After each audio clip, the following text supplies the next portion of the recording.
So guys, आज हम लोग इस वीडियो में और इस सीरीज में ये जानने वाले हैं कि एक वेबसाइट से हम लोग कैसे डेटा मतलब आप बोल सकते हो कि जो यूज़र नेम और पासवर्ड होता है उसे कैसे डंप किया जाता है। तो आखिरकार आप लोगों का मन में जो डाउट इतना दिन से और इतना घंटे से रहने वाला था वो मैं आज इस वीडियो में क्लियर कर देने वाला हूँ। ठीक है, तो चलिए शुरू करते हैं। तो ये रहा मेरा एक वेबसाइट। तो इस वेबसाइट में मुझे एसक्यूएल इंजेक्शन मतलब एक पॉइंट ढूंढना होगा जहाँ पर मैं एसक्यूएल इंजेक्शन परफॉर्म कर पाऊँगा। ठीक है, तो चलिए ढूंढते। नहीं, ये नहीं होगा। तो चलिए यहाँ पर एक ऑर्डर नाउ पे देखते हैं। हाँ, तो गाइस आप लोग देख पा रहे हो कि यहाँ पर मैंने एक मतलब क्या बोलना चाहता हूँ, यहाँ पर मैं एक पैरामीटर आ गया है जहाँ पर मैं एसक्यूएल इंजेक्शन परफॉर्म कर पाऊँगा। तो चलिए हम लोगों का पहला स्टेप क्या होगा, एसक्यूएल इंजेक्शन है कि मतलब एरर है कि नहीं ये चेक करना होगा। Let's see. तो आपका कुछ मतलब थोड़ा सा ध्यान दीजिए। ठीक है, अच्छी तरह से ध्यान दीजिए गाइस क्या हो रहा है। आप बोल सकते हैं कि एक अलग से एक एडवांस एसक्यूएल इंजेक्शन भी बोल सकते हैं, क्योंकि जब मैं A1 कोड दे रहा हूँ मतलब सिंगल कोड दे रहा हूँ, यहाँ पर देख पा रहे हो कि यहाँ पर प्रोडक्ट आईडी की जगह ब्लैंक हो गया है। लेकिन जब मैं इस सिंगल कोड को हटक कर एग्जीक्यूट कर रहा हूँ तो यहाँ पर देखिए, यहाँ पर कुछ डेटा मतलब कुछ शो हो रहा है। ठीक है, तो हम लोग कन्फर्म हो गया है कि ये वेबसाइट एसक्यूएल इंजेक्शन के ज़रिए वल्नरेबल मतलब हैक हो सकता है। ठीक है, तो लेट्स स्टार्ट। तो हम लोगों को क्या करना होगा, कमेंटिंग करना होगा इस एरर को फिक्स करने के लिए। ठीक है, देख पा रहे हो कि कोई एरर फिक्स नहीं हुआ। तो हम लोग क्या करने वाले हैं कि just remove the single code and click on execute. Then आप लोग ये देख पा रहे हैं कि पहले जैसा वेबसाइट आ गया है, मतलब पहले जैसा जो हुआ था मतलब पहले जो वेब पेज शो कर रहा था वो आ गया है। तो हम लोगों ने एरर को फिक्स कर दिया। तो उसके बाद आती है ऑर्डर बाय पेज, कितना कलम है ये देखने के लिए।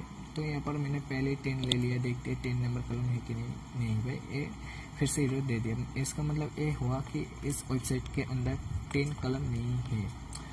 तो अब बढ़िए, चलिए 5 नंबर कलम है कि शो करते, देखिए 5 नंबर कलम है। तो देखते हैं 6 से 7 तक देखते हैं, मतलब 6 से 9 बाकी रहेगा, 6 से 9। तो चलिए 6 नंबर कलम को चेक करते हैं कि 6 नंबर कलम है कि नहीं 6 नंबर कलम नहीं है। लेकिन हम लोग कंफर्म हो गया कि इस वेबसाइट के अंदर 5 कलम है। ओके, इतना तक तो आप लोगों को तो समझ में आ गया होगा, क्योंकि मैं पहले बहुत सारे वीडियो में मैं आप लोगों को दिखाया था कैसे ये सब किया जाता है। तो चलिए उसके बाद हम लोगों का स्टेप होगा, पहले मतलब नेक्स्ट स्टेप होगा यूनियन सिलेक्ट करना, मतलब कौन सा कलम वल्नरेबल है वो देखना है। तो चलिए देखते हैं, शो नहीं कर रहा है। ठीक है, कोई कलम शो नहीं कर रहा है। सो गाइस, मैं आप लोगों को फिर से बोल देना चाहता हूँ, अगर ये सब करने के बाद भी कोई चेंजेस नहीं आ रही है साइट पे, तो आप लोग क्या करने वाला है, जो पैरामीटर्स है इसके आगे एक डैश दे देना, सिंगल डैश।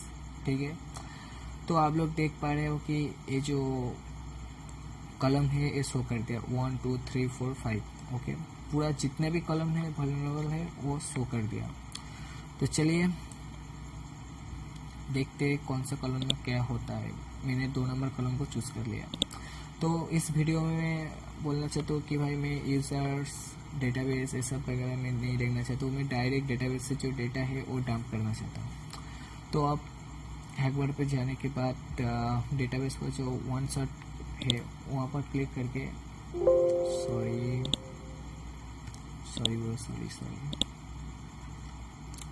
चलिए, तो यहाँ पर जो डेटाबेस है, इस डेटाबेस का जो वन शॉट का ऑप्शन था ग्रुप बनकर जो वन शॉट का ऑप्शन था इसे सिलेक्ट कर लीजिए। सिलेक्ट करने के बाद यहाँ पर एग्जीक्यूट कीजिए, देखते हैं क्या होता है। आप देख पा रहे हो गाइस, यहाँ पर इतना सब कुछ आ गया है, मतलब information schema, GMIT solution, BD, मतलब पूरा जो डेटाबेस है ये आ गया है हमारे पास, ठीक है। तो इसके अंदर क्या है मुझे देखना चाहता हूँ, तो चलिए उसके बाद क्या करना होगा, जस्ट सिलेक्ट इट। डेटाबेस तो मिल गया, उसके बाद टेबल्स को लेना है। Just table name one shot पे भी हम लोग निकल सकते हैं। ठीक है गैस, मैं पहले भी बोला था कि आप लोग सोच नहीं सकते कि ये जो हैक बार है कितना काम के है, ठीक है, कितना काम आ रहा है अभी, ठीक है। आपको तो कोई ज़रूरत नहीं पड़ रहा है कि मैनुअली ये सब कोड वगैरह देने के लिए, क्योंकि आपको तो पता नहीं कौन सा वेबसाइट कैसा किस किस्म का कोड एग्जीक्यूट करने वाला है, ठीक है। तो हम लोग मैनुअली कर रहे हैं, लेकिन यहाँ पर ऑलरेडी कोड है, हम सिर्फ उस कोड को चूज़ करने के बाद यहाँ पर पेस्ट करने के बाद एग्जीक्यूट कर रहा है। तो ये तो मैनुअली हुआ ना। तो यहाँ पर देख पा रहे हो कि क्या क्या टेबल नेम ये सब वगैरह है, ओके। जितना भी टेबल से ये शो कर दिया है, ठीक है। तो हम लोगों को, चलिए मैं शो करवाता हूँ।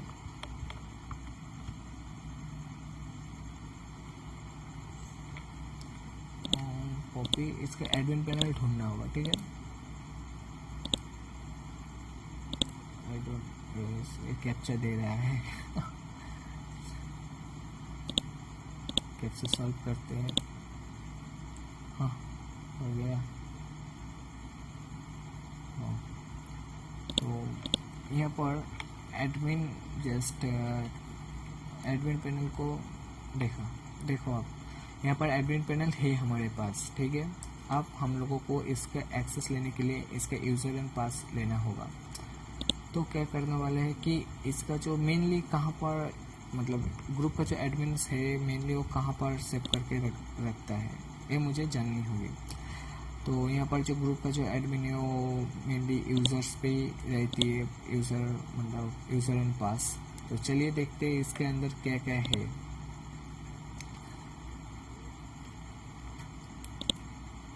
टेबल्स हम लोगों को मिल गया। अब हम लोगों को कॉलम चाहिए, किस कॉलम की, टेबल नेम यूजर्स का। मैंने पहले वीडियो में बोल दिया था कि भाई डेटाबेस को स्ट्रक्चर को समझिए, मतलब डेटाबेस का जो स्ट्रक्चर है वो अंडरस्टैंड कीजिए, ठीक है। अंडरस्टैंड करने के बाद आप लोगों को ऑटोमेटिकली पता चल जाएगा।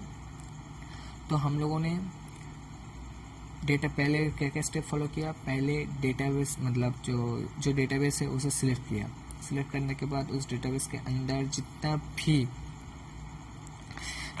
भी टेबल्स है उसे, उनमें से जो टेबल्स है यूज़र्स, उस यूज़र्स टेबल को, मतलब उस यूज़र टेबल में जो कॉलम है उसे हम लेना चाहते हैं। तो चलिए सिलेक्ट करते हैं यूज़र एंड देखते हैं क्या होता है। हाँ, तो आप देख पा रहे हो गाइस, यहाँ पर जो यूजर्स टेबल्स के अंदर जो कॉलम है, ID name, user ID, pass, email status, type ID name, user ID, pass, ऐसा वगैरह है। तो हमको डंप करना होगा इसका यूजर आईडी एंड पास, ठीक है।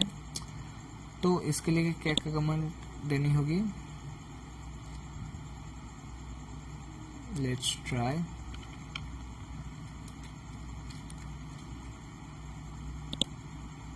जस्ट डेटा है, हम लोगों ने एक चारों स्टेप फॉलो करते हुए अभी लास्ट स्टेप में है।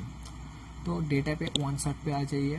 वन शॉट आ जाने के बाद जो डेटाबेस है, यानी मान के चलिए यूज़र आईडी एंड पास, तो चलिए मैं मैनुअली कर देता हूँ, ठीक है।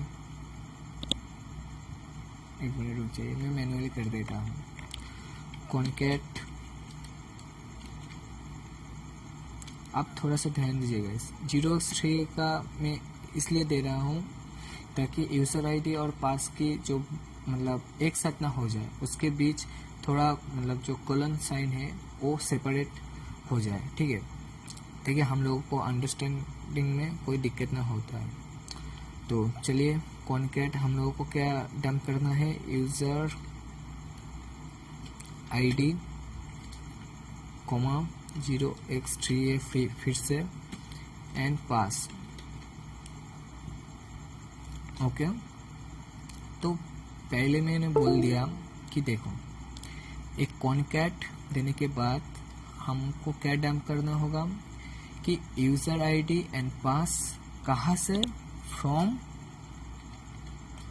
टेबल नेम यूज़र से, ठीक है। लेट्स सी, यस, आप शायद देख पा रहे हो कि ये जो यूज़र आईडी एंड पासवर्ड है ये शो कर दिया है। तो चलिए देखते कि ओके ये मुझे ब्लॉक कर रहा है कॉपी करने के लिए। तो जावास्क्रिप्ट ऑफ करने के बाद इसे देखते हैं क्या होता है। कॉपी करते हैं एडमिन को एंड यूज़र्स की जगह एडमिन को लगा देते हैं एंड पासवर्ड को 4829 को यहाँ पर लगा देते हैं, ठीक है। तो लगा कर देखते हैं कि ये क्या होता है। आप शायद देख पा रहे हो कि गाइस मैं एडमिन का जो एडमिन पैनल है उसका पेज में आ चुका हूँ, ठीक है। यहाँ पर आप देख पा रहे हो कि बांग्लादेश का जितना भी डोमेन वगैरह ये सब वगैरह रजिस्टर किया है या फिर पूरा फुल डिटेल्स मेरे पास है। तकरीबन आप देख पा रहे हो कि यहाँ पर जो ईमेल आईडी है सब वगैरह सॉफ्ट मैनेजमेंट। तो गाइस आप सोच नहीं सकते कि एसक्यूएल इंजेक्शन के ज़रिए क्या हो सकता है, ठीक है। तो आप खुद ही देख लीजिए, मैं कुछ नहीं दिखाने वाला हूँ, आप खुद ही देख लीजिए। ये देखिए, ठीक है। तो ये सब आप देख दीजिए, देखिए। अगर मैं चाहता हूँ तो डिलीट कर सकता हूँ, अपडेट कर सकता हूँ, लेकिन मैं कोई छेड़छाड़ नहीं करना चाहता हूँ। मैं आप लोगों को कोई मतलब एग्जाम्पल के लिए दिखाया था, ठीक है। आई होप गाइस आपको ये तो पता चल गया कि एक एसक्यूएल इंजेक्शन के ज़रिए कैसे डेटा डंप किया जाता है, ठीक है। तो आई होप गाइस आपको समझ में आ गया होगा बहुत अच्छी तरह से। तो नेक्स्ट वीडियो में मैं आप लोगों को ये बताऊंगा कि मैंने जो ये सब इतना वगैरह किया, मतलब पहले क्या क्या फॉलो किया। पहले डेटाबेस को सिलेक्ट किया, सेकंड नंबर पे टेबल को सिलेक्ट किया, टेबल को सिलेक्ट करने के बाद कॉलम को सिलेक्ट किया, कॉलम्स को सिलेक्ट करने के बाद कॉलम के अंदर जो डेटा मौजूद है उसे सिलेक्ट किया। सिलेक्ट करने के बाद मुझे ये यूज़र आईडी एंड पासवर्ड मिला है। लेकिन इसके बाद जो नेक्स्ट वीडियो में आप लोगों को दिखाना चाहता हूँ कि आप लोग वन शॉट पे मतलब डायोस डंप इन वन शॉट पे कैसे पूरा मतलब वेबसाइट का जितना भी डेटा है आप निकल सकते हो एक शॉट पे। तो चलिए बने रहिए मेरे साथ और नेक्स्ट वीडियो में मिलते हैं। So thank you, good bye.